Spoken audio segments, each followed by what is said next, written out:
Hi மக்களே, சொல்கிறாங்க இன்றைக்கி என்னத்தை பற்றி பார்க்க போகிறோன்னா ஒரு முக்கியமானவும் அதாவது ஒரு பரபரப்பான ஒரு விஷயத்தை பற்றி தான் பார்க்க போகிறோம். அதாவது இன்றைக்கி வேலைக்கு போன ஆட்களுக்கெல்லாம் ஒரு ஜாலியான டேயாகவும் வேலைக்கு போகாத ஆட்களுக்கெல்லாம் ஒரு சோகமான நாளாகவும் தான் அமைஞ்சிருக்கு.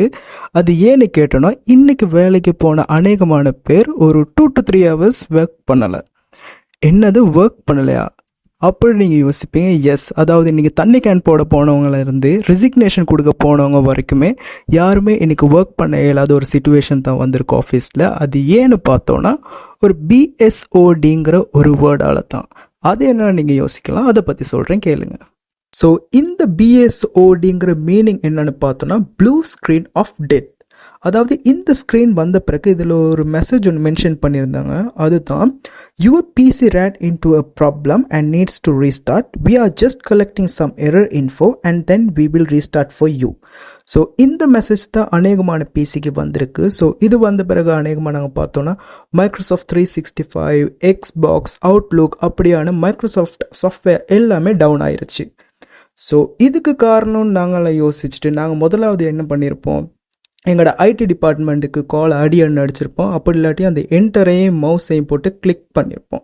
பட் இதுக்கெல்லாம் மெயின் காரணமாக அமைஞ்சது இன்னொரு விஷயந்தான். மைக்ரோசாஃப்ட் சாஃப்ட்வேர் அவங்களோட சைபர் செக்யூரிட்டிக்காக பயன்படுத்துகிற ஒரு தேர்ட் பார்ட்டி சாஃப்ட்வேரான CrowdStrike ஆன்டிவைரஸுங்கிற ஒரு சாஃப்ட்வேரில் செஞ்ச ஒரு அப்கிரேடில் வந்த பிழையால் தான் இந்த ப்ராப்ளம்ஸ் எல்லாம் காரணம்னு சொல்கிறாங்க. அண்ட் இவங்க இது சின்ன அப்டேட்டால் வந்த ஒரு இஷ்யூன்னு சொன்னாலும் கூடவே இதனால் பல பெரிய செக்டர்ஸ்கள்லாம் எஃபெக்ட் ஆகிருக்கு. அதாவது நாங்கள் பார்த்தோன்னா ஏர்லைன்ஸ், ஹாஸ்பிட்டல், ஹோட்டல், அதுக்கப்புறம் IT companies and banking sectors எல்லாமே எஃபெக்ட் ஆகிருக்கு. அண்ட் நம்ம யோசிக்கலாம், ஐயோ இதனால் நம்ம பேங்க்கில் இருந்து 200 ரூபாய்க்கு எதுவும் பிரச்சனையாக வந்துருமான்னு நாங்கள் யோசிக்கலாம். பட் இவங்க சொல்கிற விஷயம் என்னன்னு பார்த்தோன்னா இதனால் சைபர் செக்யூரிட்டிக்கோ அல்லது பாஸ்வேர்டு எதுவும் ஹேக் ஆகியிருக்கா அந்த மாதிரி இஷ்யூ எதுவுமே வந்தில்லை. இது யூசர் எண், அதாவது நாங்கள் சொல்லுவோமே ஒரு போர்டிங் பாஸ் எடுக்க போனோம்னா அந்த இடத்துல யூஸ் பண்ணுற computers and hotel reception and some ATMs அந்த மாதிரி சில இடங்களில் வந்து இஷ்யூவே தவிர பேக் ஆஃபீஸில் இதனால் எந்த இஷ்யூவும் ஆகியிருக்காதுன்னு தான் இவங்க சொல்கிறாங்க.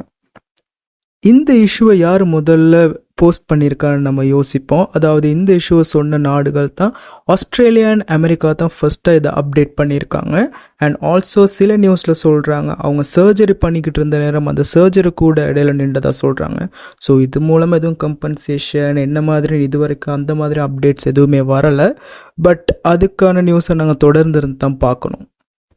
பட் என்ன இருந்தாலுமே இந்த இஷ்யூஸ் எல்லாம் ஒரு 2 to 3 ஹவர்ஸ்க்குள்ளே ஃபிக்ஸ் பண்ணிட்டாங்க. அதுக்கு பிறகு CrowdStrike ஆன்டிவைரஸ் சிஇஓவான ஜார்ஜ் கர்ட்ஸும் அப்புறம் மைக்ரோசாஃப்ட் டீமும் அவங்களோட எக்ஸ் தளத்தில் வெளியிட்டிருக்காங்க. நாங்கள் இந்த ப்ராப்ளம்க்கான சொல்யூஷன்லாம் கண்டுபிடிச்சி இதை ஃபிக்ஸ் பண்ணிட்டோம். ஸோ இனி இந்த மாதிரி ப்ராப்ளம்ஸ் வராமல் நாங்கள் பார்த்துக்கிறதாகவும் எல்லாத்துக்குமே அப்ளஜைஸ் பண்ணியிருக்காங்க. ஸோ அதுக்கான அட்டாச்மெண்ட்டை நான் உங்களுக்கு போட்டிருக்கேன், நீங்கள் அதையும் பார்க்கலாம். ஸோ இதுலேருந்து நம்ம என்ன விளங்கிக்கிறோன்னா நம்ம ஐடியும் இந்த வாழ்க்கையை எவ்வளோ பிணைஞ்சிருக்குன்னு தான் விளங்குது. பிகாஸ் ஒரு வேர் அத்துக்குச்சின்னு போனாலுமே நம்ம வாழ்க்கை கொஞ்சம் போஸ் ஆகி ஸ்டார்ட் ஆகிற அளவுக்கு தான் இப்போ இருக்குது. ஸோ இதெல்லாம் நம்ம கொஞ்சம் திங்க் பண்ணக்கூடிய ஒரு விஷயமாக தான் அமையுது.